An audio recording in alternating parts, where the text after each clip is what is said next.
ආයිබෝවන් මම ජ්‍යොතිර්වේදී තිලක් වඩුගේ. ඔබත් කැමතිද ඔබේ ජන්මපත්‍රයේ තිබෙන සුවිශේෂීතාවයන් හඳුනා ගන්නට? මේ ජන්මපත්‍රය හිමි මට සදාකාලිකම අපලයිද? හැමදේම කේන්දරේ බැලුවොත් මොන හරි වත්පිළිවෙතක් කරන්න කියලා කියනවද? කැමති නැද්ද ඔයාගේ ජීවිතයේ සුබ කාලය හඳුනා ගන්න? එහෙම සුබ කාලයන් තිබෙනවා. ඔබට යහපත් ග්‍රහයින් සිටිනවා. ඔබට යහපත් දසාවන් තිබෙනවා. අසුබයයි සම්මත ඇතැම් ග්‍රහයින්ගෙන් මහා සුබඵල ලැබෙන කාලයන් තිබෙනවා. ඒ වගේම සුබයයි සම්මත ග්‍රහයින්ගෙන් පිට පිට අපල ලැබෙන කාලයන් තිබෙනවා. ඒක වෙන්නේ කොහොමද කියලා දැනගන්න කැමතිද? හොඳයි. ඇස්ට්‍රොලොජර් Facebook පිටුවත් ඒ වගේම හෙළවුරුම YouTube නාලිකාවත් සමග දිගින් දිගටම රැඳී සිටමින් මේ ජ්‍යොතිෂය පිළිබඳ යම් කරුණු කාරණාවන් ඉගෙන ගන්නට තමන්ගේ ජීවිතයට එක්කාසු කරගන්නට සතුටු මගේ ආදරණීය සහෝදරයන් වෙනුවෙන් අද දිනේ මා තවත් පුංචි වීඩියෝවක් කරන්නට හිතුවා. ඒ තමයි තමන්ගේ දසාවන් සුබඵල වෙන්නේ කොහොමද? මේක අසුබඵලයි කියන්නේ කොහොමද?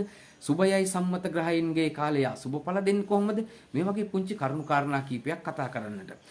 ඔබ අසා ඇති ජන්මපත්‍රවල අපිට තිබෙනවා යෝගකාරක ග්‍රහයෙක්, සුබ ග්‍රහයෙක්.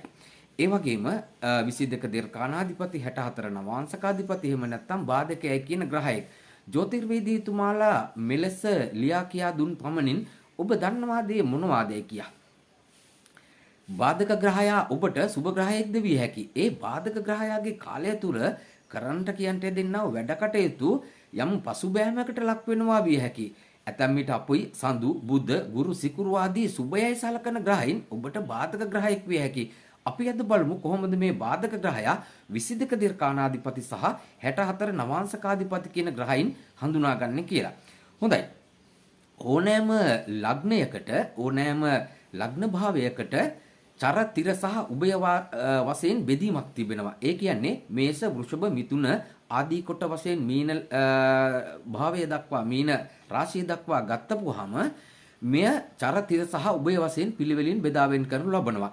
ඒ කියන්නේ මේෂ රාශිය චර රාශියක්, එතකොට වෘෂභ රාශිය තිර රාශියක් සහ මිථුනය උභය රාශියක් විදියට.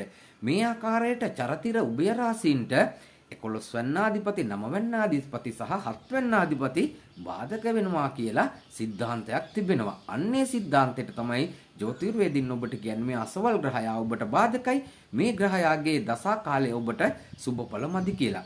එතකොට අපි බලමු උදාහරණයක් විදියට මකර රාශිය කියලා.